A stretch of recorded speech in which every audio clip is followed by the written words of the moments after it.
Hey everybody. So in the last section we looked at functions, right? We looked at different kinds of function. We defined what a function is. Now what we're going to talk about is we're going to talk about specific kinds of function that we call quadratic functions. So what is a quadratic function?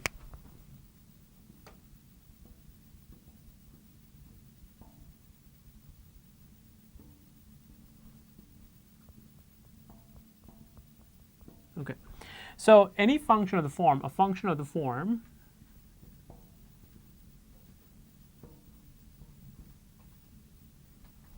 f of x equals ax squared plus bx plus c, right, where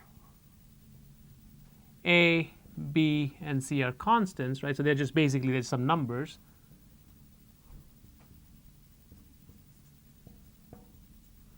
Right? And importantly, we want that a is not equal to 0. Because if a is equal to 0, what happens is this term here will become 0, and then what we get is a linear function. So we want to make sure that b and c could be 0, but a definitely cannot be equal to 0.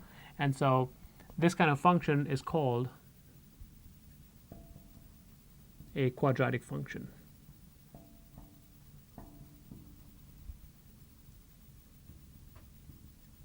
Okay.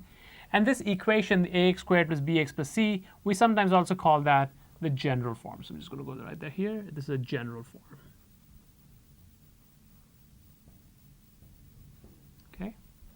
So as an example, we could say f of x, right, as an example, f of x equals 2x squared plus 5x plus 6. Well, that is an example of a quadratic function.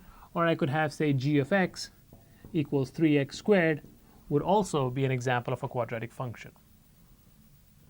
Okay, so let's look a little more in detail at this function. So again, we have fx equals ax squared plus bx plus c. Obviously, like I said, a is not equal to 0.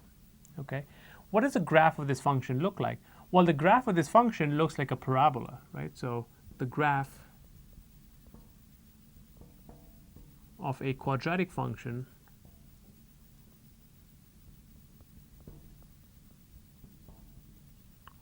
is a parabola. And as some of you remember, that means it takes a U shape, right? So something like that. That would be your graph, for example, of x squared. Okay. Now, a plays an important role in determining how this parabola opens. So if a is positive, all right, then the parabola opens upward, right? So it opens upward. If a is negative,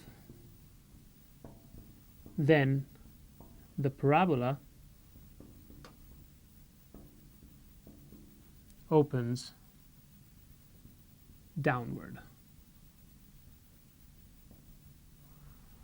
All right? So in this case, we have a is greater than 0. If a was less than 0,